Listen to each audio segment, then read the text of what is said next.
ओम नमः शिवाय। हर हर महादेव। प्यारे भक्तों, रसपान करें फाल्गुन मास कथा अध्याय 20। और आज की इस वीडियो में आप सभी सुनेंगे श्री शिव महापुराण की 20वें दिन की पावन कथा। प्रेम से बोलिए हर हर महादेव।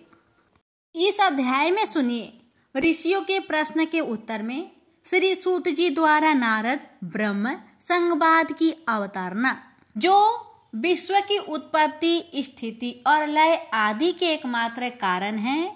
गिरिजा कुमारी उमा के पति हैं, तत्वज्ञ हैं, जिनकी कृति का कहीं अंत नहीं है, जो माया के आश्रय होकर भी उससे अत्यंत दूर है, जिनका स्वरूप अचिंत्य है, बोध स्वरूप है तथा निर्विकार है।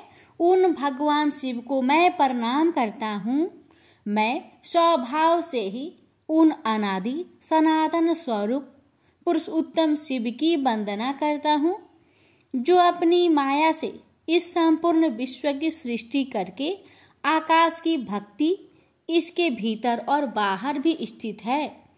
जैसे लोहा चुंबक से आकृष्ट होकर उसके पास ही लटकता रहता है, उसी प्रकार ये सारे जगत सदा सब और जिसके आसपास ही भ्रमण करते हैं, जिन्होंने अपने से ही इस परपंच को रचने की विधि बताई थी, जो सबके भीतर अंतर्यामी रूप से विराजमान है तथा जिनका अपना स्वरूप अत्यंत गूढ़ है। उन भगवान शिव की मैं सादर वंदना करता हूँ।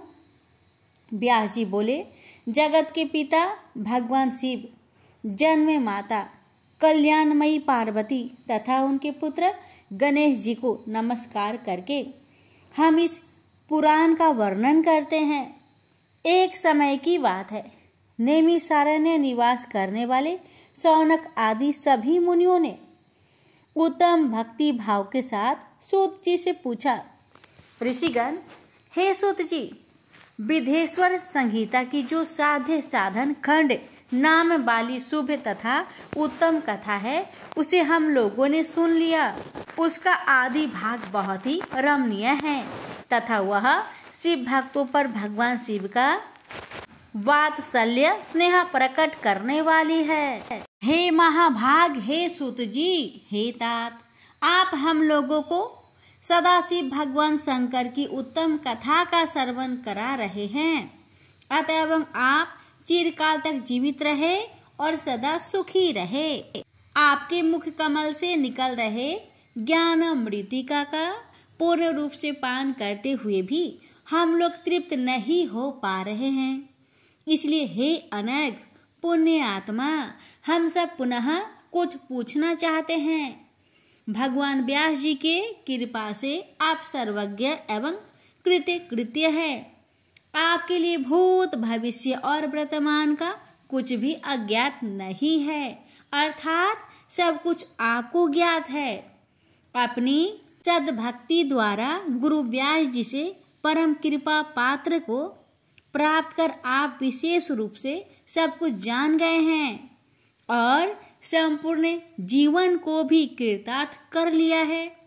हे विद्वान, अब आप भगवान शिव के परम उत्तम स्वरूप का वर्णन कीजिए, साथ ही शिव और पार्वती के दिव्य चरित्रों का पूर्ण रूप से श्रवण कराइए। निर्गुण महेश्वर लोक में सगुण रूप कैसे धारण करते हैं, हम सब लोग विचार करने पर भी शिव के तत्व को नहीं समझ पाते। सृष्टि के पूर्व में भगवान शिव किस प्रकार अपने स्वरूप से स्थित होते हैं, पुनः सृष्टि के मध्य काल में वे भगवान किस तरह क्रीड़ा करते हुए सम्यक व्यवहार करते हैं। सृष्टि कल्प का अंत होने पर वे महेश्वर देव किस रूप से स्थित रहते हैं। लोक कल्याणकारी शंकर कैसे प्रसन्न होते हैं। प्रसन्न हुए महेश्वर अपने भक्तों तथा दूसरों को कौन सा उत्तम फल प्रदान करते हैं, ये सब हमसे कहिए। हमने सुना है कि भगवान शिव शीघ्र प्रसन्न हो जाते हैं। वे महान दयालु हैं, इसलिए वे अपने भक्तों का कष्ट नहीं देख सकते। ब्रह्मा, विष्णु और महेश ये तीनों देवता शिव के ही अंग से उत्पन्न हुए हैं। इनमें महेश तो पूर्णास है, वे स्वयं ही दूसरे शिव है। आप उनके प्रकट्य की कथा तथा उनके विशेष चरित्रों का वर्णन कीजिए। हे प्रभु, आप उमा के अभिवार्य और उनके विवाह की भी कथा कहिए। विशेषतः उनके गारस्थ्य धर्म का और अन्य लीलाओं का भी वर्णन कीजिए। हे निष्पाप सुत जी, ये सब तथा अन्य बातें भी आप बताए। व्यास जी बोले, उनके ऐसा पूछने पर सुत जी प्रसन्न हो उठे और भगवान शंकर के चरण कमलों का स्मरण करके मुनीश्वरों से कहने लगे। सूत जी बोले, हे मुनीश्वरों, आप लोगों ने बड़ी उत्तम बात पूछी है। आप लोग धन्य हैं जो कि भगवान सदाशिव के कथा में आप लोगों की आंतरिक निष्ठा हुई है। सदाशिव से संबंधित कथा वक्ता, पूछने वाले और सुनने वाले, इन तीनों प्रकार के पुरुषों को गंगा जी के समान पवित्र करती है। हे दीजो, पशुओं की हिंसा करने वाली निष्ठुर कसाई के सिवा दूसरा कौन पुरुष तीनों प्रकार के लोगों को सदा आनंद देने वाले शिव गुणानुवाद को सुनने से ऊब सकता है। जिनके मन में कोई तृष्णा नहीं है, ऐसे महात्मा पुरुष भगवान शिव के उन गुणों का गान करते हैं, क्योंकि वह संसार रूपी रोग की दवा है, मन तथा कानों को प्रिय लगने वाला है और संपूर्ण मनोरथों को देने वाला है। हे ब्राह्मणों, आप लोगों के प्रश्न के अनुसार मैं यथा बुद्धि प्रयत्न पूर्वक शिव लीला का वर्णन करता हूँ। आप लोग आदर पूर्वक सुने। जैसे आप लोग पूछ रहे हैं, उसी प्रकार नारद जी ने शिव रूपी भगवान विष्णु से प्रेरित होकर अपने पिता ब्रह्मा जी से पूछा था। अपने पुत्र नारद का प्रश्न सुनकर शिव भक्त ब्रह्मा जी का चित्त प्रसन्न हो गया और वे उन मुनि श्रेष्ठ को हर्ष प्रदान करते हुए प्रेम पूर्वक भगवान शिव के यश का गान करने लगे। व्यास जी बोले, सूत जी के द्वारा कथित उस वचन को सुनकर वे सभी श्रेष्ठ ब्राह्मण आश्चर्यचकित हो उठे और उन लोगों ने उस विषय को से पूछा। ऋषिगण बोले, हे सुत जी, हे महाभाग, हे शिव भक्तों में श्रेष्ठ, हे महामते, आपके सुंदर वचनों को सुनकर हमारे हृदय में कौतूहल हो रहा है। ब्रह्मा और नारद का यह महान सुख देने वाला संवाद कब हुआ था, जिसमें संसार मुक्ति प्रदान करने वाली शिव लीला वर्णित है। हे तात, प्रेम पूर्वक नारद के द्वारा पूछे गए उन प्रश्नों के अनुसार भगवान शंकर के यश का गुणानुवाद करने वाले ब्रह्मा और नारद के संवाद का वर्णन करे। आत्मज्ञानी उन मुनियों के ऐसे वचन सुनकर प्रसन्न हुए सूत जी उस ब्रह्मा नारद संवाद के अनुसार कही गई शिव कथा को कहने लगे। सूत जी बोले, हे मुनियों, एक समय की बात है, ब्रह्मा जी के पुत्र मुनि शिरोमणि विनीत चित नारद जी ने तपस्या के लिए मन में विचार किया। हिमालय पर्वत में कोई एक परम शोभा संपन्न गुफा थी, जिसके निकट देव नदी गंगा निरंतर वेग पूर्वक बहती थी। वहां एक महान दिव्य आश्रम था, जो नाना प्रकार की शोभा से सुशोभित था। वे दिव्यदर्शी नारद जी तपस्या करने के लिए वहां गए। उस गुफा को देखकर मुनिवर नारद जी बड़े प्रसन्न हुए और दीर्घ काल तक वहां तपस्या करते रहे। उनका अंतकरण शुद्ध था। वे दृढ़ता पूर्वक आसन बांधकर मौन हो प्राणायाम पूर्वक समाधि में स्थित हो गए। हे ब्राह्मणों, उन्होंने वह समाधि लगाई जिसमें ब्रह्मा का साक्षात्कार कराने वाला अंग ब्रह्मा सीमित मैं ब्रह्म हूँ यह विज्ञान प्रकट होता है। मुनिवर नारद जी जब इस प्रकार तपस्या करने लगे, तब देवराज इंद्र कांप उठे और मानसिक संताप से व्याकुल हो गए। वे नारद मुनि मेरा राज्य लेना चाहते हैं। मन में ही ऐसा विचार सोचकर इंद्र ने उनकी तपस्या में विघ्न डालने के लिए प्रयत्न करने की इच्छा की। उस समय देवनायक इंद्र ने मन से कामदेव का स्मरण किया। स्मरण करते ही समान बुद्धि वाले कामदेव अपनी पत्नी रति के साथ आ गए। आए हुए कामदेव को देखकर कपट बुद्धि देवराज इंद्र शीघ्र ही स्वार्थ के लिए उनको संबोधित करते हुए कहने लगे। इंद्र बोले, मित्रों में श्रेष्ठ, हे महावीर, हे सर्वदा हितकारक, तुम प्रेम पूर्वक मेरे वचनों को सुनो और मेरी सहायता करो। हे मित्र, तुम्हारे बल से मैंने बहुत लोगों की तपस्या का गर्व नष्ट किया है। तुम्हारी कृपा से ही मेरा यह राज्य स्थिर है। पूर्ण रूप से संयमित होकर दृढ़ निश्चयी देवर्षि नारद मन से विश्वेश्वर भगवान शंकर की प्राप्ति का लक्ष्य बनाकर हिमालय की गुफा में तपस्या कर रहे हैं। मुझे यह शंका है कि तपस्या से प्रसन्न ब्रह्मा जी से वो मेरा राज्य ही न मांग ले। आज ही तुम वहां चले जाओ और उनकी तपस्या में विघ्न डालो। इंद्र से ऐसी आज्ञा पाकर वे कामदेव बसंत को साथ लेकर बड़े गर्व से उस स्थान पर गए और अपना उपाय करने लगे। उन्होंने वहां शीघ्र ही अपनी सारी कलाएं रच डाली। बसंत ने भी मदमत होकर अनेक प्रकार से अपना प्रभाव प्रकट किया। हे मुनिवरों, कामदेव और बसंत के अथक प्रयत्न करने पर भी नारद मुनि के चित्त में विकार नहीं उत्पन्न हुआ। महादेव जी के अनुग्रह से उन दोनों का गर्व चूर्ण हो गया। हे शौनक आदि महर्षियों, ऐसा होने में जो कारण था उसे आदर पूर्वक सुनिए। महादेव जी की कृपा से ही नारद मुनि पर कामदेव का कोई प्रभाव नहीं पड़ा। पहले उसी आश्रम में काम शत्रु भगवान शिव ने उत्तम तपस्या की थी और वहीं पर उन्होंने मुनियों की तपस्या नाश करने वाले कामदेव को शीघ्र ही भस्म कर डाला था। उस समय रति ने कामदेव को पुनः जीवित करने के लिए देवताओं से प्रार्थना की। तब देवताओं ने समस्त लोगों की कल्याण करने वाले भगवान शंकर से याचना की। इस पर वे बोले, हे देवताओं, कुछ समय व्यतीत होने के बाद कामदेव जीवित तो हो जाएंगे, परंतु यहाँ उनका कोई उपाय न चल सकेगा। हे अमरगण, यहाँ खड़े होकर लोग चारों ओर जितनी दूर तक की भूमि को नेत्र से देख पाते हैं, वहां तक कामदेव के बाणों का प्रभाव नहीं चल सकेगा। इसमें संचय नहीं है। भगवान शंकर की इस उक्ति के अनुसार उस समय वहां नारद जी के प्रति कामदेव का अपना प्रभाव मिथ्या सिद्ध हुआ।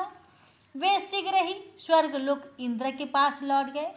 वहां कामदेव ने अपना सारा वृत्तांत और मुनि का प्रभाव कह दिया। तत्पश्चात इंद्र की आज्ञा से वे बसंत के साथ अपने स्थान को लौट गए। उस समय देवराज इंद्र को बड़ा विस्मय हुआ। उन्होंने नारद जी की भूरी भूरी प्रशंसा की, परंतु शिव की माया से मोहित होने के कारण वे उस पूर्व वृत्तांत का स्मरण न कर सके। वास्तव में इस संसार में सभी प्राणियों के लिए शंभु की माया को जानना अत्यंत कठिन है। जिसने अपने आप को शिव को समर्पित कर दिया हो, उस भक्त को छोड़कर शेष संपूर्ण जगत उनकी माया से मोहित हो जाता है। नारद जी भी भगवान शंकर की कृपा से वहां चिरकाल तक तपस्या में लगे रहे। अंत में अपनी तपस्या को पूर्ण हुआ जानकर वे मुनि उससे विरत हो गए। कामदेव पर अपनी विजय मानकर उन मुनीश्वर को व्यर्थ ही गर्व हो गया। भगवान शिव की माया से मोहित होने के कारण उन्हें यथार्थ बात का ज्ञान नहीं रहा। हे मुनिश्रेष्ठ, भगवान शंभु की महामाया धन्य है, धन्य है। ब्रह्मा विष्णु आदि देव भी उसकी गति को नहीं जान पाते। उस माया से अत्यंत मोहित मुनि शिरोमणि नारद गर्वयुक्त होकर अपना काम विजय संबंधी वृत्तांत बताने के लिए तुरंत ही कैलाश पर्वत पर गए। वहां रुद्रदेव को नमस्कार करके गर्व से भरे हुए मुनि ने अपने आप को महात्मा प्रभु तथा काम जीता मानकर उनसे अपना सारा वृत्तांत कहा। यह सुनकर भक्त वत्सल शंकर जी अपने माया से मोहित वास्तविक कारण से अनभिज्ञ तथा भ्रष्ट चिट नारद से कहने लगे। रुद्र बोले, हे तात, हे नारद, हे प्रयाग, तुम धन्य हो, मेरी बात सुनो। अब से फिर कभी ऐसी बात कहीं भी न कहना, और विशेषतः भगवान विष्णु के सामने तो इसकी चर्चा कदापि न करना। तुमने मुझसे अपना जो वृत्तांत बताया है उसे पूछने पर भी दूसरे के सामने न कहना। यह सिद्धि संबंधी वृत्तांत सर्वथा गुप्त रखने योग्य है। इसे कभी किसी के सामने प्रकट नहीं करना चाहिए। तुम मुझे विशेष प्रिय हो, इसलिए अधिक जोर देकर मैं तुम्हें यह शिक्षा देता हूँ, क्योंकि तुम भगवान विष्णु के भक्त हो और उनके भक्त होते हुए मेरे अत्यंत अनुगामी हो। इस प्रकार बहुत कुछ कहकर संसार की सृष्टि करने वाले भगवान रुद्र ने नारद जी को शिक्षा दी, परंतु शिव की माया से मोहित होने के कारण नारद जी ने उनकी दी हुई शिक्षा को अपने लिए हितकर न ही समझा। भावी कर्म गति अत्यंत बलवान होती है, उसे बुद्धिमान लोग ही जान सकते हैं। भगवान शिव की इच्छा को कोई भी मनुष्य नहीं टाल सकता। तदंतर मुनि शिरोमणि नारद ब्रह्मलोक गए। वहां ब्रह्मा जी को नमस्कार करके उन्होंने अपनी तपोबल से कामदेव को जीत लेने की बात कही। उनकी वह बात सुनकर ब्रह्मा जी ने रविंदु का स्मरण करके और समस्त कारण जानकर अपने पुत्र को यह सब कहने से मना किया। नारद जी शिव की माया से मोहित थे, अतएव उनके चित्त में मंद का अंकुर जम गया था। इसलिए ज्ञानियों में श्रेष्ठ नारद जी ब्रह्मा जी की बात को अपने लिए हितकर नहीं समझे। इस लोक में शिव जी की जैसी इच्छा होती है वैसा ही होता है। समस्त विश्व उन्हीं की इच्छा के अधीन है और उन्हीं की वाणी रूपी तंत्र से बंधा हुआ है। तब नष्ट बुद्धि वाले नारद जी अपना सारा वृत्तांत गर्भ पूर्वक भगवान विष्णु के सामने कहने के लिए वहां से शीघ्र ही विष्णु लोक गए। नारद मुनि को आते देखकर भगवान विष्णु बड़े आदर से उठकर शीघ्र ही आगे बढ़े और उन्होंने मुनि को हृदय से लगा लिया। उन्हें मुनि के आगमन के हेतु का ज्ञान पहले से ही था। नारद जी को अपने आसन पर बैठाकर भगवान शिव के चरणारविंदों का स्मरण करके श्री हरि उनसे यथार्थ तथा गर्वनाशक वचन कहने लगे।